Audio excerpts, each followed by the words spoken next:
ابہام ہی نہیں رہتا ہے کہ یہ نائروبی میں بہت ہی under very very suspicious circumstances اس کی کلنگ ہوئی ہے.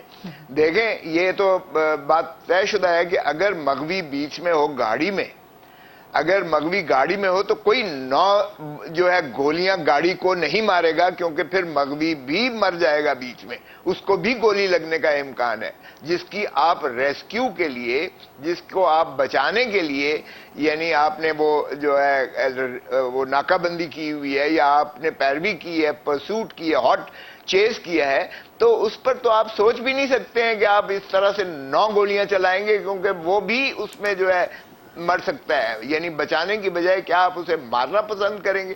تو یہ جو پہلا جو موقف انہوں نے بیان کیا ہے کہ جی ایک بچہ اغوا ہو گیا، اور چونکہ بچے کے اغوا جس گاڑی میں لے جایا گیا وہ گاڑی کی مشابہت تھی، تو اگر یہ مشابہت ہوتی تو سوال ہی پیدا نہیں ہوتا کہ اس کو 9 گولیاں سٹریٹ مارتے. پھر دوسری بات دیکھیے کہ وہ کہہ رہا ہے، خود ہی انہوں نے جو بیان دیا ہے کہ وہاں کوئی آفیشیل ناکہ نہیں تھا، نہ کوئی پولیس تھی، نہ سڑک کے اوپر چند پتھر پڑے ہوئے تھے. اگر چند پتھر پڑے ہوئے تھے تو پھر ظاہر ہے کہ ان پتھروں سے بیچ بچاؤ کر کے نکلنا ہی ایک قرین قیاس ہوتا ہے. کوئی اتر کے جو ہے پتھر جو ہے ہٹاتا نہیں ہے کوئی گاڑی والا، وہ ظاہر ہے کہ جا رہا ہوتا ہے ایک مسافر، وہ اپنی گاڑی پہ آگے چلنا پسند کرے گا. تو اس پر بھی اگر گاڑی پر فائر کیے ہیں تو فائر کہاں سے ہوئے ہیں؟ اور پھر وہ خود مانتے ہیں کہ فائرنگ کی نہیں بتا رہے آفیشلی پولیس والے کہ کس نے فائر کیا، کس نے فائر کیا. اچھا پھر یہ ہے کہ اب فائر کہاں لگے اسے یہ بھی دیکھنے والی بات ہوگی، کیونکہ اگر سامنے سے آگے ماتھے میں لگا ہے، سر میں کہتے ہیں لگا ہے، ماتھے پہ لگا ہے تو ظاہر ہے سامنے سے فائر کیا گیا ہے. اب کس جانب سے فائر کیا گیا؟ جو رپورٹ آئی ہے وہ یہ ہے کہ پیچھے والے شیشے سے فائر کیا ہے جو ان کے سر پہ بیک سائڈ سے لگا. اچھا چلیں اب اس طرح سے لے لیں، اگر پیچھے سے فائر کیا ہے تو اس کا مطلب ہے ٹائر کو انفلیٹ کرنے والی کوئی ایسی بات نہیں ہے. ٹائر کو انفلیٹ کرنے، ٹائر پر اگر جو ہے مارا جانا مقصود ہوتا، اگر گاڑی ہی کو روکنا مقصود ہوتا. وہ یہ بھی رپورٹ ہے کہ 9 گولیاں ماری گئی ہیں جس میں سے 1 گولی ٹائر کو لگی اور ٹائر ڈیفلیٹ ہوا.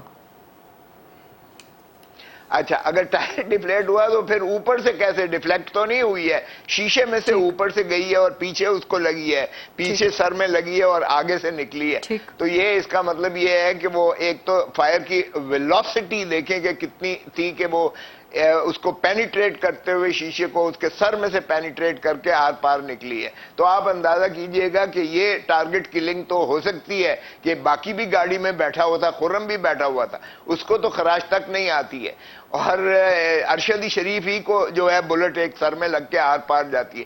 دیکھیے میں سمجھتا ہوں کہ پاکستان کی حکومت کو یقیناً چاہیے کہ جہاں آپ اتنی جے آئی ٹیز بناتے ہو وہاں آپ کیوں نہیں پاکستان کی جو ہے جے آئی ٹی بنا کر اور ان سے استدعا کرتے فارن منسٹری کے ذریعے کہ آپ کی جو انویسٹیگیٹنگ ٹیم ہے اس کو شامل کیا جائے تاکہ یہ شفافیت کے ساتھ جو ہے قوم کے اور ملک کے سامنے آئے. ہمارا ایک سرمایہ تھا ارشد شریف، اس جیسا میں سمجھتا ہوں انویسٹیگیٹو جرنلسٹ کی اس وقت جو ہے انویسٹیگیٹو جرنلسٹ میں میرا نہیں خیال کہ کوئی ثانی پاکستان میں ہے. وہ دنیا کے بہترین جو ہے انویسٹیگیٹو جرنلسٹ میں تھا.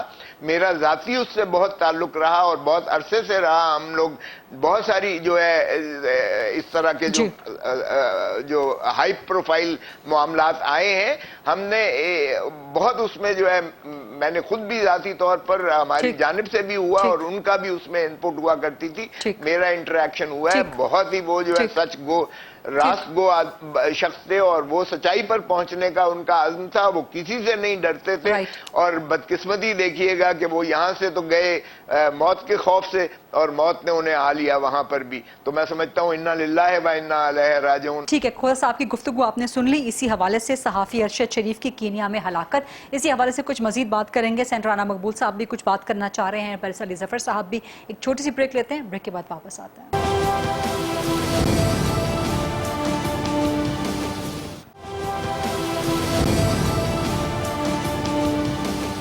جی welcome back after the break. Senator Rana Maqbool sahib آپ بھی اس پہ کچھ کمنٹ کرنا چاہتے ہیں. And being the former police chief آپ بھی ظاہر ہے اس میں کچھ نکات پہ روشنی ڈال سکتے ہیں. رانا مقبول صاحب دیکھیں جی، واقعہ بہت اندوہناک ہے جیسے کھوسا صاحب نے کہا، اور بڑی ہی تکلیف دہ صورتحال ہے.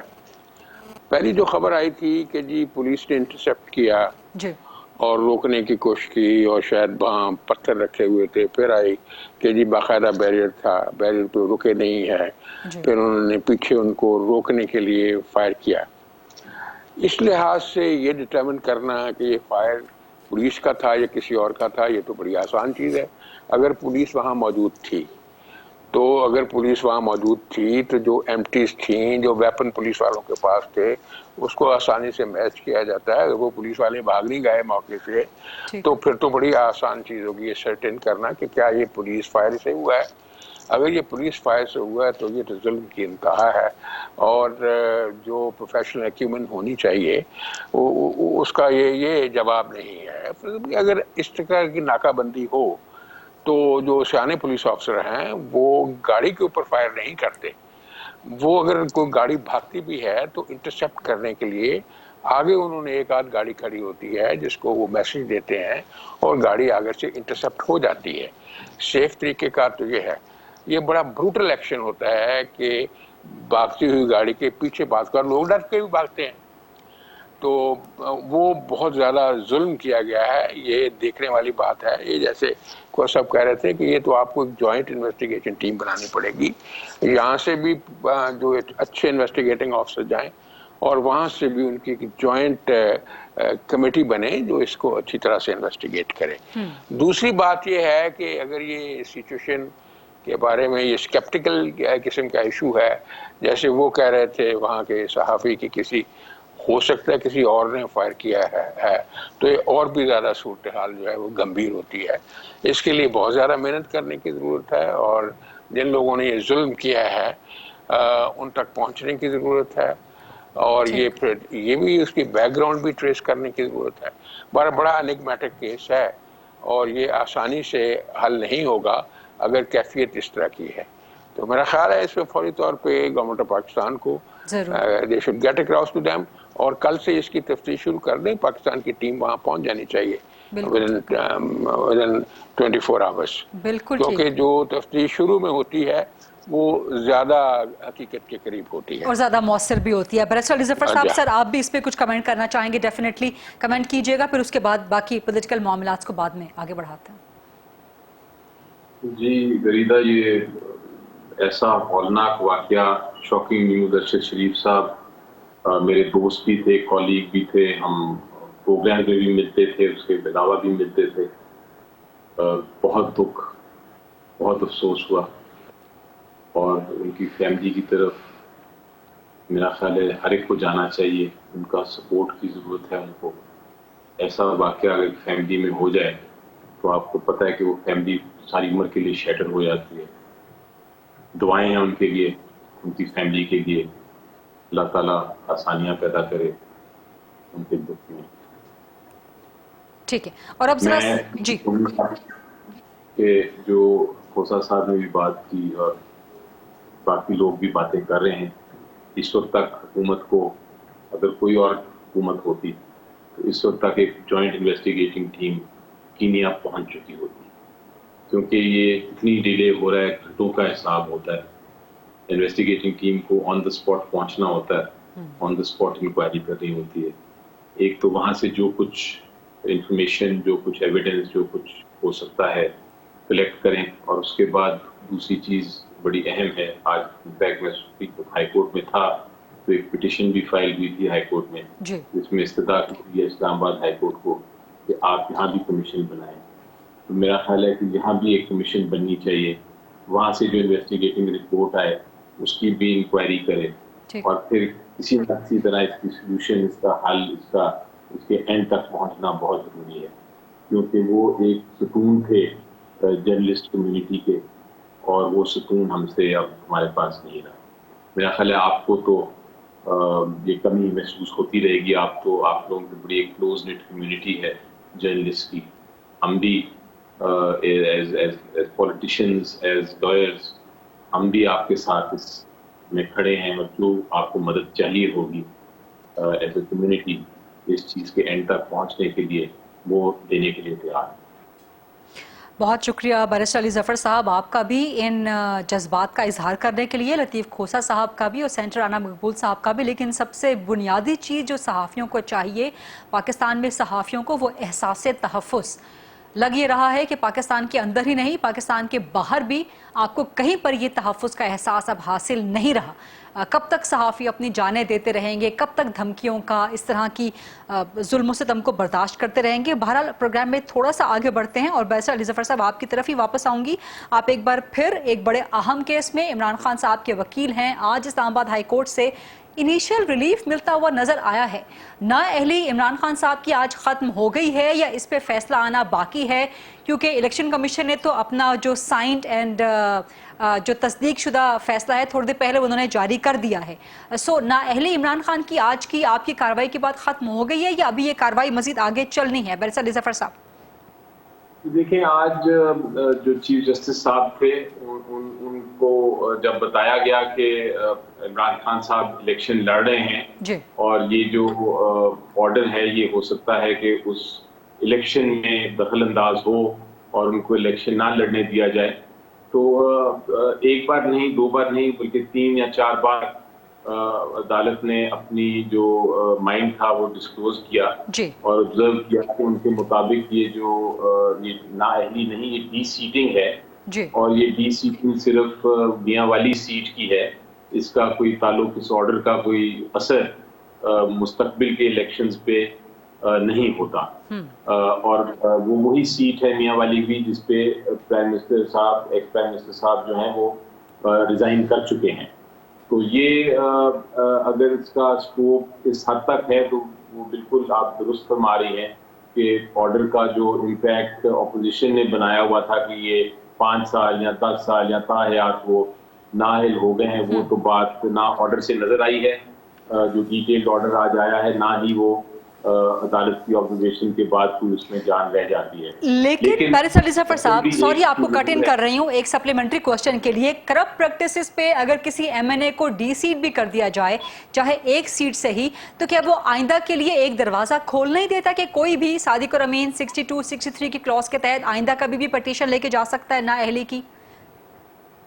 جی، کئی 62(1)(f) کی الزام لگایا تھا. یہی ایکچولی کیس، یہی ریفرنس اسپیکر نے بھیجا تھا کہ 62(1)(f) لاگو ہوتا ہے، اس لیے الیکشن کمیشن آف پاکستان یہ ڈکلیئر کر دے. لیکن 62(1)(f) جب الیکشن کمیشن آف پاکستان نے بھی دیکھا اور ان کو جب ہم نے بحث بھی کی تو ان کو یہ بتایا گیا کہ 62(1)(f) جو ہے وہ صرف تب لاگو ہوتا ہے اگر عدالت، اور الیکشن کمیشن آف پاکستان عدالت نہیں ہے، جب وہ کوئی عدالت جو ہے وہ ٹرائل کے ذریعے فیصلہ کر دے کہ ایک شخص نااہل ہے یا نہیں. جب تک وہ ٹرائل کے ذریعے ایک عدالت فیصلہ نہیں کرتی تو 62(1)(f) لاگو نہیں ہو سکتا، صادق اور امین کا سوال نہیں پیدا ہوتا. تو الیکشن کمیشن آف پاکستان نے اس چیز کو دیکھتے ہوئے 62(1)(f) پہ کوئی بات ہی نہیں کی، اور بلکہ وہ جو کیس ہے، یہ معاملہ سارا جو ہے وہ سیشن کورٹ کو بھیج دیا اور سیشن کورٹ کو کہا ہے کہ آپ، ہم کمپلینٹ پہ کمپلینٹ فائل کریں گے، وہاں آپ اس کی ٹرائل کے ذریعے فیصلہ کریں. عجیب و غریب بات یہ ہے سارے کیس میں، جو جس کی میری سمجھ سے تو باہر ہے، اور میرا خیال ہے کوئی بھی قانون دان ہوگا وہ اس چیز کو اپریشیٹ کرے گا، چاہے وہ کسی بھی پولیٹیکل سیٹ اپ سے ہو، وہ اس کو اپریشیٹ کرے گا کہ یہ نہیں ہو سکتا کہ آپ ایک طرف تو یہ کہیں کہ جناب آپ، یہ آپ کی بالکل رائٹ ہے فیئر ٹرائل کی، آپ کو ہم ٹرائل کے لیے بھیجتے ہیں، آپ وہاں جا کے آپ کے خلاف شہادت بھی آئے گی، آپ بھی شہادت لائیں گے اور ایک عدالت فیصلہ کرے گی، پھر آپ کی ڈسکوالیفیکیشن کا فیصلہ ہوگا.